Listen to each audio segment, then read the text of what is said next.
हाँ जी दोस्तों, हम चालू करने वाले हैं रेशियो एनालिसिस। और रेशियो एनालिसिस में ना बस पूरा फॉर्मूला भरा पड़ा है, उसके अलावा और कुछ नहीं। लॉजिक लगाओ, फॉर्मूला पुटअप करो, कौन सा फॉर्मूला लगना चाहिए, किस तरीके से प्रेजेंट करना है, बस वही मैटर करता है और कुछ नहीं। और जो सीबीएसई वाले हो शायद रेशियो एनालिसिस 12th क्लास में पढ़ चुके थे। सीजी बोर्ड वालों के कोर्स में भी था, लेकिन उन लोग ज्यादा इंपॉर्टेंस देते नहीं थे। बेसिक बेसिक चीज पढ़ लिए, हो गया। जो भी हो, सीजी बोर्ड हो सीबीएसई बोर्ड हो, हम सारे चीज समझने वाले। चैप्टर बहुत लंबा है और इस पूरे चैप्टर को कवर करने के लिए बहुत सारे वीडियोस बनने वाले हैं, तो ध्यान से सुनते रहना, जुड़े रहना। अच्छा, जैसे कि हर चैप्टर के स्टार्टिंग में पहले मैं फॉर्मेट वगैरह लिखवाता हूँ, फिर उस फॉर्मेट के हिसाब से क्वेश्चन समझाता हूँ, है ना। लेकिन इस बार ऐसा नहीं करने वाले, क्योंकि इस बार फॉर्मेट ना तकरीबन फॉर्मूला ही है, तकरीबन 100 ठोक फॉर्मूला। 100 फॉर्मूला एक बार में याद करना पॉसिबल नहीं है। तो जिनके पास बुक है वो देखना, जहां पर एक्सरसाइज चालू होता है उस एक्सरसाइज के स्टार्टिंग तरफ ना 4 पेज का फॉर्मूला भरा पड़ा है, और वो फॉर्मूला मैं यहाँ प्रेजेंट कर रहा हूँ बारी बारी से। स्क्रीनशॉट ले लिए रहो। बुक है तो बुक में चाहो तो पेज नंबर क्या है, पेज नंबर 156 में दिख जाएगा। 156, 157, 58, 59, 4 पेज भर के फॉर्मूला है, और ये फॉर्मूला भी अधूरा है। ठीक है, बारी बारी से फॉर्मूला अपलोड करता हूँ, स्क्रीनशॉट ले लो या देख लो, लिख लो, जो भी है ना, पॉज करके। लेकिन ये सारे फॉर्मूले याद होने चाहिए, और याद मैं जानता हूँ ऐसे ही नहीं होगा, धीरे धीरे बारी बारी से याद होगा। मतलब फॉर्मूला क्वेश्चन बनाते जाएंगे, फॉर्मूला वैल्यू रखते जाएंगे, अपने आप याद होते जाएगा। तो फॉर्मूला याद करना टेंशन वाली बात तो है, लेकिन अभी टेंशन मत लो, बस फॉर्मूला सामने रखे रहना। हो सके तो बुक खोल के बैठ जाना, या प्रिंट आउट निकाल लेना। अगर बुक नहीं है तो कुछ ना कुछ करना, फॉर्मूला का सारा एक नोट्स बना लो या प्रिंट आउट निकाल लो, कुछ ना कुछ करो। एक सेपरेट जगह पर फॉर्मूला होना चाहिए। अच्छा, ये सारे फॉर्मूले जो है होना तो चाहिए बुक में, मतलब कॉपी में, नोट्स में। लेकिन इसके अलावा ढेर सारे और ऐसे फॉर्मूले हैं जो मेरे दिमाग में है, और वो अभी एक बार में सारा फॉर्मूला आ नहीं सकता। तो हर क्वेश्चन देखते जाना, हर क्वेश्चन में कुछ ना कुछ नया फॉर्मूला तुम लोग को मिलते जाएगा, और उन सारे फॉर्मूला को भी उन नोट्स में लिख लिया रहना। फॉर्मूला सारा एक जगह लिखोगे या प्रिंट आउट निकालोगे, और एक पेज ले लेना, जो एक्स्ट्रा एडिशनल फॉर्मूला वगैरह मैं लिखवा रहा हूँ ना, वो भी कहीं ना कहीं एक जगह लिख लेना। देखो, बारी बारी से लगातार 4 पेज फॉर्मूले का अपलोड किया हूँ, उनका स्क्रीनशॉट ले लिए रहो। बुक है तो बुक में देख सकते हो, जो भी हो। और वो फॉर्मूले ईमानदारी से नोट करना, जो मैं हर क्वेश्चन में बताने वाला हूँ। क्वेश्चन देखते जाना, क्वेश्चन में तुम लोग को लगता है कि यार ये वाला फॉर्मूला नया है, इससे पहले देखे नहीं है, उस फॉर्मूले को कहीं पर कोने में लिख लिए रहो, क्योंकि सारे फॉर्मूले काम आने वाले हैं। और क्या इंपॉर्टेंट क्वेश्चन है, कौन सा टॉपिक छोड़ना है, कौन सा टॉपिक अच्छे से पढ़ना है, वो सब कुछ बताने वाला हूँ। ठीक है, तो थोड़ा धीरज रखना, वीडियो काफी लंबा लंबा होने वाला है। एक एक वीडियो तकरीबन 25 से 30 मिनट का होगा। ढेर सारे क्वेश्चन सॉल्व करने वाले हैं, और क्या बोलो, इसलिए स्टार्ट करते हैं। और क्या, फॉर्मूला देख लिए, क्योंकि मैं फॉर्मूला ये नहीं बोलूंगा ये इसका फॉर्मूला ये होता है, तो मैं कंफ्यूज हो जाओगे। जैसे ही कोई क्वेश्चन पढ़ते हो, वीडियो पॉज करना, फॉर्मूले की तरफ जाना, कौन सा फॉर्मूला लग सकता है वो ढूंढना, फिर यहाँ पे प्रेजेंट करेंगे। ठीक है, कंफर्म। मतलब फॉर्मूला सामने खोल के बैठे रहना, जैसे पहला वीडियो चल रहा अभी, है ना। पॉज करो, वीडियो को साइड में रखो, सारे फॉर्मूले आधे घंटे के अंदर किसी कॉपी में नोट कर लो, प्रिंट आउट निकाल लो। उसके नीचे 2 पेज का जगह और छोड़ दिए रहना, और भी बहुत सारे फॉर्मूले लिखवाऊंगा मैं। ठीक है, वो सारे चीज एक साइड में रहना चाहिए, एक कॉपी में बनाओगे, वीडियो मोबाइल में देखते रहोगे, इजीली सॉल्व होता रहेगा। ठीक, चलो। वैसे ना एक बार फॉर्मूला वाला चार्ट देखोगे तो पता चलेगा। देखो, 6 टाइप का रेशियो दिया है। वैसे 12th की क्लास में पढ़े होंगे ना, तो 4 टाइप का रेशियो दिया रहता था, यहाँ 6 टाइप का रेशियो दिया है। एक्चुअली 7 टाइप का, एक ड्यू पॉइंट नाम से भी और एक चीज है। जैसे मैं सारे रेशियो का नाम पढ़ रहा हूँ। जैसे पहला है तुम्हारा जनरल प्रॉफिटेबिलिटी रेशियो, सामान्य लाभदायकता अनुपात, है ना।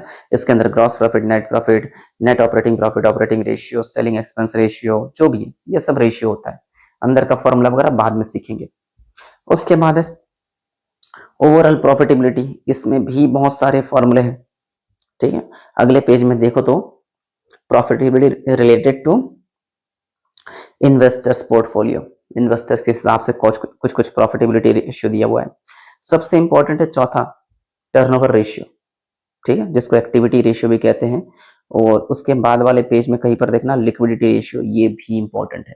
तो मुझे दो ही चीज ज्यादा इंपॉर्टेंट लगता है, एक टर्नओवर रेशियो और एक लिक्विडिटी रेशियो, उसी में से ज्यादा एग्जाम में आता है। लेकिन मैं तो सब सॉल्व कराऊंगा पूरा बुक के क्वेश्चंस, जिसको जो मन करे वो बना लेना, और बताते भी जाऊंगा कि आईएमपी कौन सा है, कौन सा छोड़ना है, कौन सा अच्छे से पढ़ना है। फिर एक लीवरेज रेशियो है अगले पेज में। लिवरेज के बाद तुम्हारा मिसलेनियस कुछ रेशियो है। देखो टोटल 6-7 दिया है, बिल्कुल 7 रेशियो अलग अलग टाइप के। इतना सारा एक बार में याद करना पॉसिबल नहीं है, इसलिए कॉपी में लिख लिया रहो कम से कम, उसी के बहाने 20% 10-30% तो याद होगा लिखने के बहाने। फिर क्वेश्चन और बनाते जाएंगे, क्वेश्चन आते जाएगा तो बार बार लिखते जाओगे फॉर्मूला तो याद होते जाएगा, तो टेंशन मत लो। वैसे इस बुक में अगर किसी के पास बुक नहीं है मुझे बोलना, मैं पीडीएफ भेज दूंगा। पीडीएफ में बना के रखा हूँ क्वेश्चंस के पीडीएफ, फॉर्मूले के पीडीएफ। तो पहले शॉर्ट न्यूमेरिकल क्वेश्चन है, लघु क्रियात्मक प्रश्न, मैं ये भी सॉल्व करूंगा और बड़े वाले क्वेश्चंस भी सॉल्व करूंगा। लॉन्ग आंसर्स, शॉर्ट आंसर्स कुछ भी आ सकता है, कोई भरोसा नहीं है। फिर भी वैसे जब सेमेस्टर नहीं हुआ था बीकॉम तो पहले लॉन्ग आंसर के क्वेश्चंस ही आते थे, शॉर्ट आंसर हम सॉल्व नहीं कराते थे। जब से सेमेस्टर हो गया है शॉर्ट आंसर भी आता है, लॉन्ग आंसर भी आता है एग्जाम में, तो दोनों करने वाले। तो ज्यादा बात ना करते हुए सीधा शॉर्ट आंसर क्वेश्चंस, ठीक है। जो जो तैयारी करने बोला हूँ, कॉपी लेके, किताब लेके, फॉर्मूला की जगह वो सब लेके बैठना, तभी सीख पाओगे। सिर्फ वीडियो देखने से सीख नहीं पाओगे, ठीक है। वीडियो देखोगे, क्वेश्चन समझोगे, फिर पॉज करके कॉपी में खुद से नोट करना, देख देख के नोट मत करना, ठीक है। इस तरीके से बनाओगे तो समझ में अच्छा आएगा। अच्छा, और कुछ कुछ फॉर्मूला बुक में भी गलत गलत दिया है। जैसे फॉर्मूला बताऊं मैं, सॉल्वेंसी रेशियो गलत दिया है, ठीक है। और एक आध रेशियो याद नहीं आ रहा है, कुछ ना कुछ गलत दिया है बुक में, तो टेंशन मत लो, जब क्वेश्चन आएगा तो मैं बता दूंगा, ठीक है। एकदम फर्स्ट क्वेश्चन, हिंदी इंग्लिश दोनों में पढ़ूंगा। सकल लाभ अनुपात की गणना कीजिए यदि बिक्री 50,50,000 और विक्रय वापसी 50,000 है और बिके हुए माल की लागत 35 लाख, ठीक है। Calculate gross profit ratio if sales 50,50,000, sales return है तुम्हारा 50,000 और कॉस्ट ऑफ गुड्स सोल्ड है 35 लाख, ठीक है। फर्स्ट क्वेश्चन शॉर्ट आंसर का, ठीक है। हमको निकालने बोल रहा है gross profit ratio, gross profit ratio.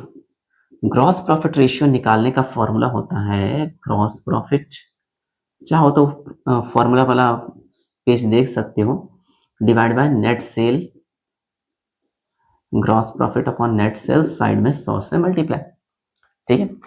अब ये जो नेट सेल है ना, नेट सेल का मतलब होता है सेल में से सेल रिटर्न माइनस करके। हमारे पास सेल भी है और सेल रिटर्न भी है, कर लेंगे माइनस। तो सबसे पहले मैं नेट सेल निकालना चाहूंगा। Net sale equal to sale minus sale return, मैंने शॉर्टकट में लिखा है। देखो तो सेल कितना है 50,50,000 और सेल रिटर्न है 50,000, तो आ जाएगा 50 लाख, ठीक है। और देखो हमें नेट सेल भी चाहिए और ग्रॉस प्रॉफिट भी चाहिए। नेट सेल मिल चुका। ग्रॉस प्रॉफिट निकालने का एक फॉर्मूला होता है, बुक में नहीं मिलेगा। ग्रॉस प्रॉफिट का फॉर्मूला होता है net cell minus cost of goods sold. Shortcut लिखो ऐसा, कॉस्ट ऑफ गुड्स सोल्ड।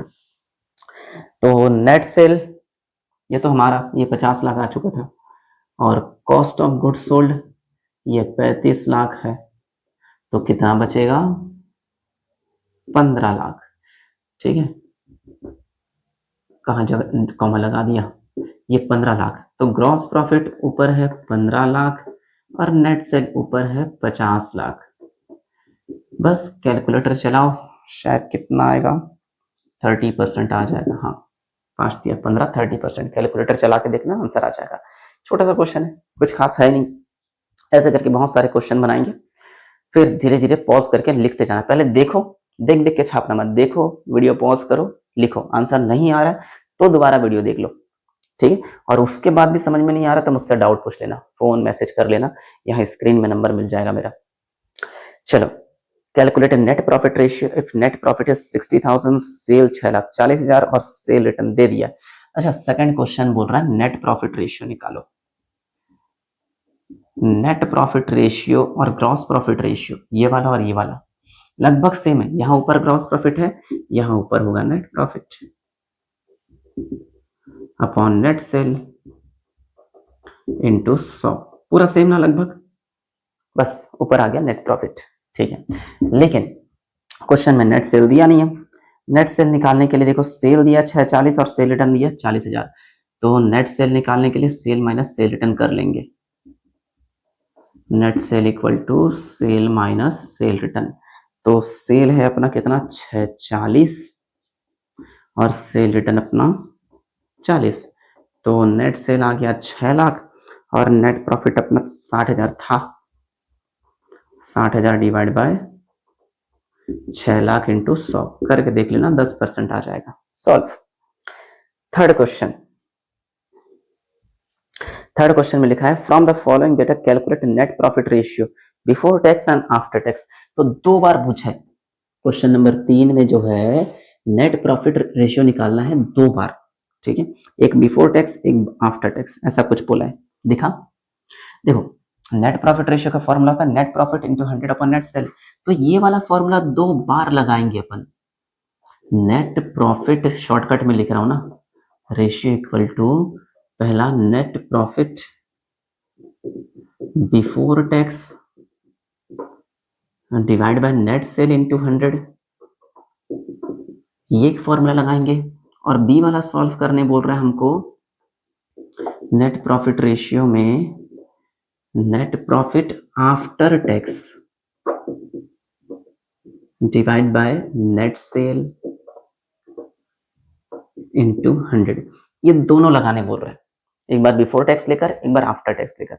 मतलब टैक्स माइनस करने के पहले के नेट प्रॉफिट के हिसाब से निकालो और टैक्स माइनस करने के बाद जो नेट प्रॉफिट आएगा उसके हिसाब से निकालो। क्वेश्चन देखो, नीचे इन्फॉर्मेशन दिया, नेट सेल्स 25 लाख, अच्छी बात है, नेट सेल्स यहाँ नीचे आएगा, यहाँ भी नीचे आएगा। हाँ, इनकम टैक्स 25% और टैक्स लगाने के पहले का प्रॉफिट दिया 5 लाख, टैक्स लगाने के पहले का प्रॉफिट तो ये वाला है, तो ये वाला 5 लाख और नीचे कितना है 25 लाख। परसेंट निकालने के लिए 100 से इंटू आ जाएगा 20%। लेकिन नेट प्रॉफिट आफ्टर टैक्स तो क्वेश्चन में नहीं है, तो एक काम करेंगे, निकालने के लिए क्वेश्चन में जो नेट प्रॉफिट बिफोर टैक्स दिया हुआ है उसको लिखेंगे। नेट प्रॉफिट बिफोर टैक्स तो 5 लाख है, इसमें से टैक्स पेड माइनस कर देंगे। टैक्स कितना पे किया है, क्वेश्चन कहा गया 25%, टैक्स लगाना है 25%, इसका 25% होता है 1,25,000, माइनस करेंगे बचेगा 3,75,000। ये 3,75,000 जो है नेट प्रॉफिट आफ्टर टैक्स है, मैं इसे शॉर्टकट में लिख रहा हूं, समझ जाना। तो 3,75,000 डिवाइड बाय 25 लाख इंटू 100, मुझे नहीं पता कितना आएगा, कैलकुलेटर चला रहा हूं। 3,75,000 डिवाइड बाय 25 लाख, 15%, बिल्कुल 15%। छोटा छोटा क्वेश्चन है, ये सब जल्दी जल्दी बनेगा। अच्छा, और एक चीज मैं बोर्ड वाला मिटाऊंगा, अगर किसी को कोई डाउट है तो लिख लो, इसी वीडियो में बहुत सारे क्वेश्चन और बनाने वाला हूं। एक चीज और, जब वीडियो चालू करते हो, ठीक है, जैसे मान लो कि मैं लिंक भेजा, वीडियो चालू कर लिए, हो सकता है थोड़ा ब्लर आए, लेकिन ब्लर नहीं आना चाहिए। मैं वीडियो बना रहा हूँ 4K रेजोल्यूशन में, बहुत हाई पिक्चर क्वालिटी, ब्लर तो बिल्कुल नहीं आएगा। फिर भी ब्लर आ रहा है, मतलब तुम्हारे फोन में सेटिंग में कुछ दिक्कत है। तो जब भी वीडियो चालू करना, चलो एक वीडियो ऑन करके दिखाता हूँ। जैसे ये वीडियो चालू कर रहे अपन, है ना, ये यूट्यूब में गया, डेटा ही चालू नहीं किया हूँ मैं, ठीक है। चलो मेरे ही वीडियो में जाता हूँ, ये मेरे वीडियो में गया मैं, चालू हो जा रहे, हाँ ये देखो योर वीडियोस, गया मैं योर वीडियोस में, ठीक है। चलो ये वाला चालू कर लिया, अगर मैं ये वाला वीडियो चालू कर रहा हूँ तो थोड़ा ब्लर आ रहा होगा, तो एक काम करना, ऊपर सेटिंग में जाना, ऐसा कोने में सेटिंग ऑप्शन दिखता है, देखो सेटिंग दिख रहा है, सेटिंग में जाने के बाद नीचे कुछ ऑप्शन आएगा, हाई पिक्चर क्वालिटी में जाना। मेरे में by default high picture quality है, तो ऐसा करके वीडियो मतलब सेटिंग चेंज कर लेना, वीडियो पूरा अच्छे क्वालिटी में आ जाएगा, ठीक है। हाई पिक्चर क्वालिटी में देखना, या फिर अगर हाई पिक्चर क्वालिटी बार बार करना पड़ रहा है हर वीडियो में जाकर, तो पहले यूट्यूब के सेटिंग में जाना, वहां पे भी रिकमेंडेशन में देखना हाई पिक्चर क्वालिटी का ऑप्शन आएगा, ऑलवेज के लिए करके रख लेना, हमेशा अच्छे क्वालिटी वाला पिक्चर आएगा। खैर जो भी है, इस बोर्ड वाले को मिटा रहा हूँ। इसी वीडियो में बहुत सारे क्वेश्चन और सॉल्व करने वाला हूँ ना, साथ साथ लिखते भी जाना। जैसे भी मिटा रहा हूँ, टाइम मिल गया फटाफट लिखो यार, टाइम पास मत करना बिल्कुल भी।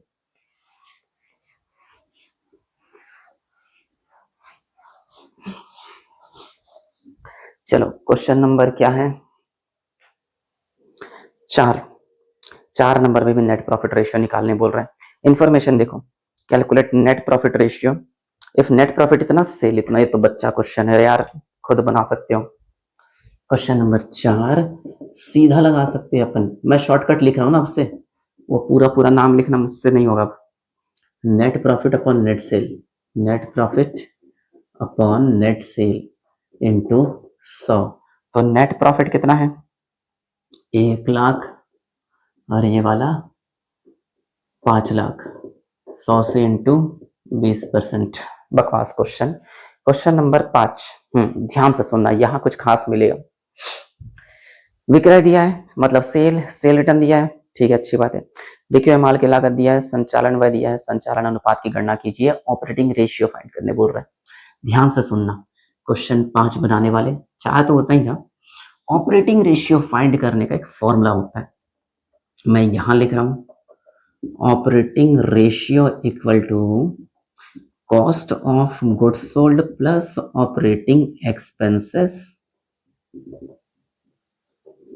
Upon net sale multiply by 100। ये होता है ऑपरेटिंग रेशियो का formula. Cost of goods sold चाहिए, ऑपरेटिंग एक्सपेंस चाहिए और नेट सेल चाहिए। देखो कॉस्ट ऑफ गुड्स सोल्ड दिख जाएगा 50,000, ठीक है, और ऑपरेटिंग एक्सपेंस भी दिख जाएगा 60,000। मैं इतना सारा जगह क्यों छोड़ दिया। चलो यहां से चालू करते हैं क्वेश्चन में। देखो कॉस्ट ऑफ गुड्स सोल्ड चाहिए, देखो क्वेश्चन में है। ऑपरेटिंग एक्सपेंस चाहिए, ये भी क्वेश्चन में है। नेट सेल चाहिए, नहीं है तो नेट सेल निकाल लो। Net sale equal to sale minus sale return, और सेल क्वेश्चन में दिया है 745 और सेल रिटर्न 45। 7,45,000 और ये 45,000, तो आएगा हमारा 7 लाख। सीओजीएस कितना है, 50,000, operating expenses 60,000 divide by 7 lakh. Percent निकालने के लिए 100 से मल्टीप्लाई करके देखो कितना आ रहा है। 1,10,000 डिवाइड बाय 7 लाख, परसेंट 15.71। ठीक तो है रे, बकवास क्वेश्चन, ठीक है। तो ऑपरेटिंग रेशियो का फॉर्मूला बुक में भी मिल जाएगा। अच्छा एक चीज और, ऑपरेटिंग रेशियो का जो फॉर्मूला है सीओजीएस प्लस ऑपरेटिंग एक्सपेंस बोलते हैं।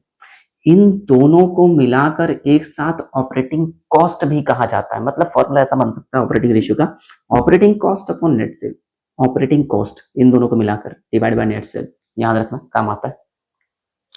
चलो नेक्स्ट क्वेश्चन बहुत इजी है, 6 कौन सा नंबर, अरे यार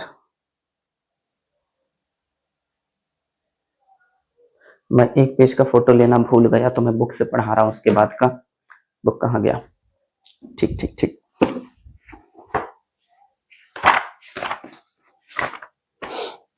एक पेज का फोटो डालना भूल गया, चलो ठीक है, अच्छी बात है। हाँ, यदि बिके हुए माल की लागत 2,40,000, ग्रॉस प्रॉफिट 20% है, तो विक्रय की राशि ज्ञात कीजिए। इंटरेस्टिंग क्वेश्चन, ध्यान से सुनना। बिके हुए माल की लागत मतलब cost of goods sold. Question number 6, हमें कॉस्ट ऑफ गुड्स सोल्ड दिया हुआ है कितना, 2,40,000। ग्रॉस प्रॉफिट रेशियो दिया है, जीपी रेशियो 20%। अच्छा हमेशा ध्यान रखना, अगर ग्रॉस प्रॉफिट रेशियो दिया है परसेंट में, तो दो चीज पे पॉसिबल है ना। यहाँ जो 20% लिखा है, मान के चलना 20% कॉस्ट ऑफ गुड्स सोल्ड का या फिर 20% सेल का, दोनों पॉसिबल है। मतलब सेल का 20% या कॉस्ट ऑफ गुड्स सोल्ड का 20%। अगर आगे पीछे कुछ नहीं लिखा है तो मान के चलना सेल का 20%। जैसे यहाँ इस क्वेश्चन में कुछ नहीं लिखा है, बस ग्रॉस प्रॉफिट रेशियो 20%, तो मान के चलेंगे कि सेल का 20%, कॉस्ट ऑफ गुड्स सोल्ड का नहीं। कॉस्ट ऑफ गुड्स सोल्ड का तब होगा जब स्पेशली लिखा रहेगा क्वेश्चन में। यहाँ क्या मान के चलेंगे, सेल का 20%, ठीक है। तो विक्रय की राशि ज्ञात कीजिए, सेल निकालना है। अब जरा सोचो, अगर मैं, देखो सेल निकालने बोल रहा है क्वेश्चन मार्क, सेल में से अगर ग्रॉस प्रॉफिट माइनस करूंगा ना तो कॉस्ट ऑफ गुड्स सोल्ड आता है। Sale minus gross profit, cost of goods sold. Sale निकालने बोल रहा है और बोल रहा है कि 20% जो है सेल का ही है, मतलब सेल जितना भी होगा 20% ग्रॉस प्रॉफिट होगा। ठीक है, एक काम करते हैं, सेल को 100 मान लेते हैं, ये वाला 20, 100 में 20 गया कितना 80, और सीओजीएस क्वेश्चन में हमारे पास 2,40,000 है, 80 का 2,40, तो सेल का कितना मतलब 100 का कितना, क्रॉस मल्टीप्लाई करेंगे आ जाएगा 80 का 2,40,000, तो 100 का कितना। ये जो क्रॉस मल्टीप्लाई वाला ट्रिक बताता हूं ना, ये लगभग इस चैप्टर के आधे क्वेश्चंस में काम आने वाला है, लगभग आधे क्वेश्चंस में, तो इसको छोड़ना बिल्कुल भी मत। तो सेल आ गया अपना 3 लाख। ठीक है, solve question. Question number 7, question 7 देखो, सकल विनियोजित पूंजी पर प्रत्याय और शुद्ध विनियोजित पूंजी पर प्रत्याय याद कीजिए। Calculate return on gross capital employed और नेट कैपिटल एम्प्लॉयड। ठीक है, देखो रिटर्न पूछा है, अगर इसका फॉर्मूला पलट, देखो पॉज मारो वीडियो और तुरंत फॉर्मूला पलट के देखो, इसका कैप कहाँ गया, ये रहा। जब भी कुछ याद ना आए फॉर्मूला पॉज कर लिया। मुझे जहां तक याद है इसका फॉर्मूला जो था, 2 चीज लगाने बोला इसमें, मैं थोड़ा यहाँ कैलकुलेशन के लिए जगह छोड़ रहा हूँ, यहाँ लिख रहा हूँ, return on gross capital employed को सी ले दिया। ठीक है, इसका फॉर्मूला होता है net profit upon total assets और मल्टीप्लाई बाय 100। ठीक है, और एक चीज लगाने बोल रहा है, return on net capital employed, return on net capital employed, इसका फॉर्मूला होगा net profit upon capital employed into 100। ठीक है, इसके लिए भी नेट प्रॉफिट चाहिए, इसके लिए भी नेट प्रॉफिट चाहिए, लेकिन यहाँ के लिए टोटल एसेट्स और यहाँ के लिए कैपिटल एम्प्लॉयड चाहिए। तो क्वेश्चन देखो और मुझे आइडेंटिफाई करके बताओ कि कौन कौन सा चीज टोटल एसेट्स है। फिक्स्ड एसेट्स एक टोटल एसेट्स है, इन्वेंट्रीज, कैश, ट्रेड रिसीवेबल, है ना। मुझे बस यही चार आइटम दिख रहा है टोटल एसेट्स वाला। तो सबसे पहले यहाँ निकालेंगे टोटल एसेट्स। चाहो तो नाम लिख लिख के जोड़ सकते हो, मैं बिना नाम लिखे ऐसे ही जोड़ रहा हूँ। 1,10,000 प्लस 40,000 प्लस फिर 10,000 फिर 18,000। ठीक है, 1, 10, 40, 1, 50, 1, 60, 1, 70, 1, 78 हो गया। ठीक है, और ये जो कहाँ गया, अच्छा मुझे जहां तक याद है टोटल एसेट्स के बाद अगर कैपिटल एम्प्लॉयड निकालना हो ना, तो कैपिटल एम्प्लॉयड निकालने का एक छोटा सा फॉर्मूला होता है, capital employed equal to total assets minus current liabilities. ये फॉर्मूला होता है जो मुझे याद है, ऐसे फॉर्मूला कहीं पर नोट कर लिए रहना, काम आएगा। तो टोटल एसेट्स तो हम निकाल चुके 1,78,000, करंट लाइबिलिटी मालूम नहीं है, तो फिलहाल करंट लाइबिलिटी के बारे में सोचेंगे। करंट लाइबिलिटी जो है, करंट लाइबिलिटी के लिए देखो ट्रेड पेबल, आउटस्टैंडिंग और अदर करंट लाइबिलिटी, ये तीनों करंट लाइबिलिटी में आएगा। ट्रेड पेबल कितना है, लाइन कहाँ खो गया रे, 20,000, 5,000, 15,000। ठीक है, ऐसा लिख रहा हूँ ना, 20,000, 5,000 और 15,000, 20, 5, 25, 15, 40,000। तो करंट लाइबिलिटी अपना 40 हो गया, 1,78 में 40 गया तो 1,38 बचेगा। ठीक है, अब रख तो लिए वैल्यू इसके अंदर और बस सॉल्व करते हैं। नेट प्रॉफिट क्वेश्चन में देखो लास्ट लाइन में कितना दिया है, 40,000, तो यहाँ पे 40,000 रखेंगे और टोटल एसेट्स 1,78 था इंटू 100, यहाँ भी नीचे 40,000 आएगा, और कैपिटल एम्प्लॉयड हम निकाल चुके थे 1,38,000, और परसेंट निकालने के लिए 100 से multiply, 40,000 divide by 1,78,000, 22 point something कुछ आ रहा है कि नहीं आंसर, 22.47। ठीक है, 22.47%, और इसका 40,000 डिवाइड बाई 1,38,000 या 28.98। ठीक है, बुक वाला 29 कर दिया, सीधा लिख देता हूँ यार 29%। ठीक है, तो फॉर्मूला याद रहता है तो सब बनता है, मुझे तो फॉर्मूला याद नहीं रहता, कुछ कुछ फॉर्मूला याद है, कुछ कुछ फॉर्मूला देख देख के बनाता हूँ, लेकिन मुझे थोड़ी एग्जाम देना यार, एग्जाम तुमको देना है, इसीलिए जल्दी जल्दी बनाया करो। क्वेश्चन नंबर 7 तक हो चुका है ना, चलो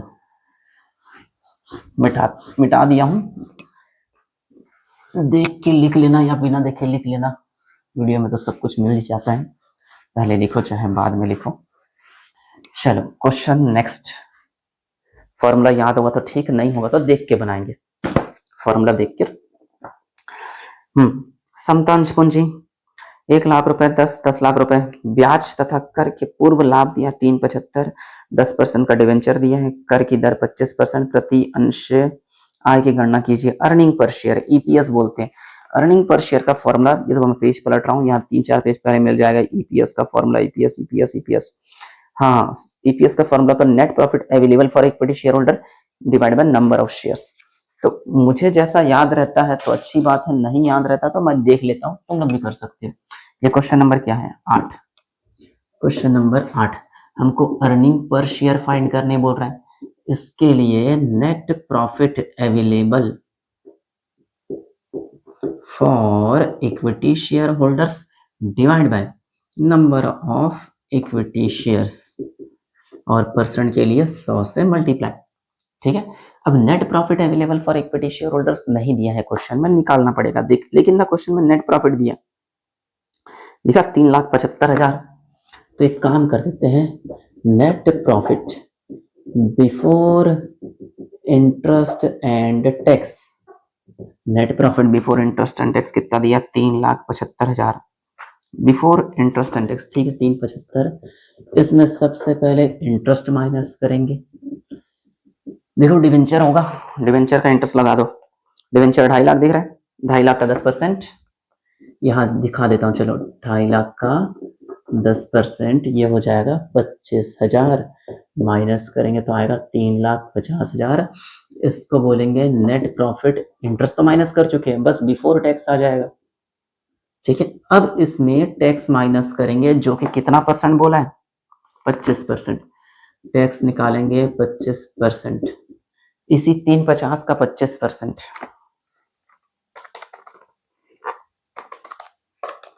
87,500। मुझे एक डाउट लग रहा है कि यार टैक्स पहले माइनस करते कि इंटरेस्ट पहले माइनस करते, मुझे पता नहीं चल रहा है। देखते हैं आंसर किससे आता है।